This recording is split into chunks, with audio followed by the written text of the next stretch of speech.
നാട്ടുവിശേഷങ്ങളിലേക്ക് എല്ലാ മാന്യ പ്രേക്ഷകർക്കും സ്വാഗതം. മലമ്പുഴ ഗ്രാമപഞ്ചായത്തിലെ BJP സ്ഥാനാർത്ഥികൾ നാമനിർദ്ദേശ പത്രിക സമർപ്പിച്ചു. മന്തക്കാട് ജംഗ്ഷനിൽ നിന്നും വാദ്യമേളങ്ങളുടെ അകമ്പടിയോടെ ഘോഷയാത്രയായിരുന്നു ഗ്രാമപഞ്ചായത്ത് കാര്യാലയത്തിൽ സ്ഥാനാർത്ഥികൾ എത്തിയത്. സ്ഥാനാർത്ഥികളോടൊപ്പം മലമ്പുഴ മണ്ഡലം, ജില്ലാ ഭാരവാഹികളും മറ്റു പ്രവർത്തകരും ഉണ്ടായിരുന്നു.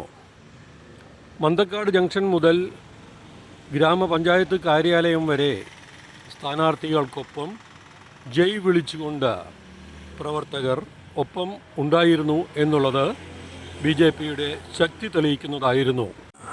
നാട്ടിലെ വാർത്താ സ്പന്ദനങ്ങൾ ഞങ്ങൾ ജനങ്ങളിലേക്കും അധികാരികളിലേക്കും എത്തിക്കുന്നു.